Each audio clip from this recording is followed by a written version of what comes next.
Mukunda jewellers మొట్టమొదటి factory outlet ఇప్పుడు కూకట్పల్లి, కొత్తపేట్, సోమాజిగూడ మరియు ఖమ్మంలో.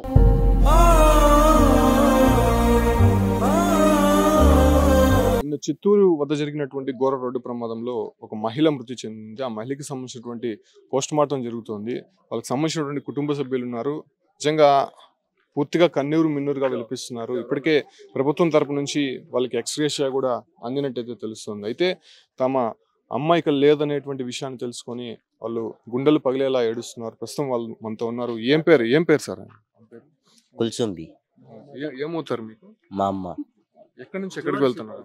బంగారపల్లెం ఇంకా బెంగళూరు పోతా ఉండేది. ఏం పని చేస్తుంది ఆమె? ఏం పని చేయలేదు మా అమ్మ. హోటల్కి పోతుంది, అంతే పోతా ఉన్నింది. ఇప్పుడు పోతా ఉండలేదు.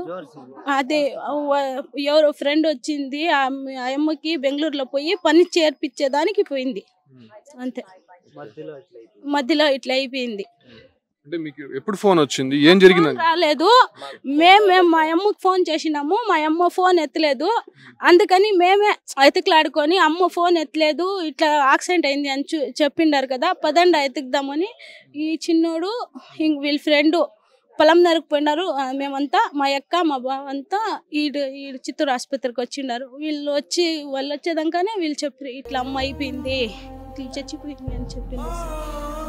ఎంతమంది పిల్లలమ్మా? 7 మంది. నా లాడి బిడ్డలు ముగ్గురు మగ బిడ్డలు. పెళ్లిళ్ళు అయిపోయాయి. ఒక బాబు ఉన్నాడు. బెంగళూరులో ముందు పనిచేసేదా ఆమె? మాది మేము చిన్నప్పుడు అంతా బెంగళూరులోనే ఉన్నింది. మేము మా అబ్బ అంతా ఏమేముకుంటా అంటే మేము చిన్నప్పుడు ఉన్నప్పుడు మా అబ్బ బెంగళూరు తోడుకొని వెళ్ళిపోయినాడు. మా అబ్బ చచ్చిపోయినాక వీళ్ళ అత్తల ఇంటికి ఊరికి వెళ్ళిపోయినారు. వాళ్ళ అత్తల ఇంటికి వెళ్ళిపోయినారు. మా అమ్మ నా తమ్ముడు నా దగ్గర ఉన్నారు. ఫ్రెండ్ అది వాళ్ళు యూపీ నుండి వాళ్ళ ఫ్రెండ్ వచ్చింది, పని లేదమ్మా అని వాళ్ళు ఫోన్ చేసినారు. వచ్చి 2 దినాలు ఉండినారు. వాళ్ళు మా ఇంట్లోనే ఉండినారు. ఇప్పుడు నిన్న పోయి ఆడ పని ఉంది అని మా వదిన ఫోన్ చేసింది. మా వదిన ఫోన్ చేసి ఈడ పని ఉంది రాండా అని పిలిస్తే సరే పోయి వాళ్ళ పాపం చేర్పించేసి వస్తాము అనింది. వద్దు అని నేను చెప్పినాను, సార్ ఇప్పుడు పోవద్దు, రేపు పోమ్మా అంటే కూడా మా అమ్మ ఇప్పుడే పోతాను అనుకుంది. సహాయం చేయకపోయి ఆమె అట్లా అయిపోయింది. పోయి ఏమో ఒక పాప చనిపోయింది. వాళ్ళు కూడా మళ్ళా ఒక బాబు ఎమర్జెన్సీ వార్డులో తిరుపతిలో ఉన్నారు సార్. వాళ్ళలో ఉండేసి చనిపోయినారు.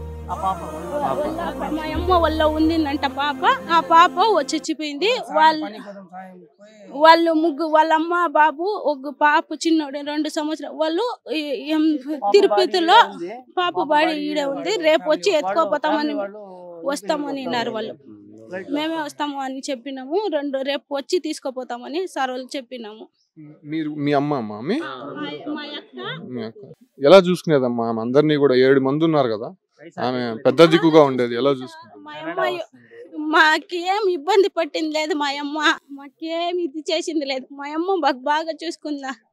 మా అమ్మ పోయి అంత బాగా చూసుకునే వాళ్ళు ఎవరు లేదు, అంత బాగా చూసుకుంటా ఉంది మా అమ్మ.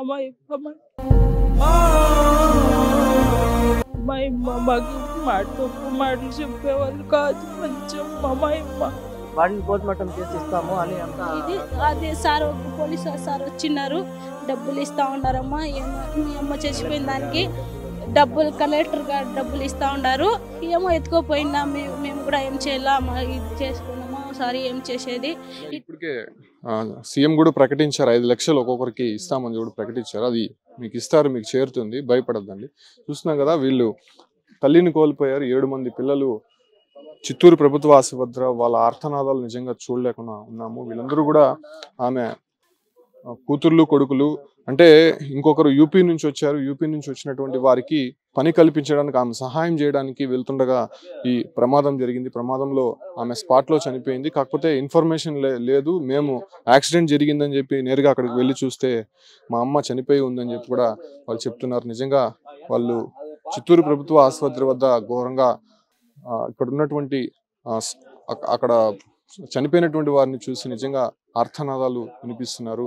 తమ అమ్మ ఇంకా మళ్ళీ తిరిగి రాదని చెప్పి వాళ్ళు తీవ్ర మనోవేదనకు గురవుతున్నారు. ఇప్పటికే పోస్ట్ మార్టం పూర్తయినటువంటి నేపథ్యంలోనే బాడీస్ అందరూ కూడా ఇప్పుడు వీళ్ళకి హ్యాండ్ ఓవర్ చేసే ప్రయత్నం అయితే ఇక్కడ చిత్తూరు ప్రభుత్వ ఆసుపత్రి వైద్యులు చేస్తున్నారు.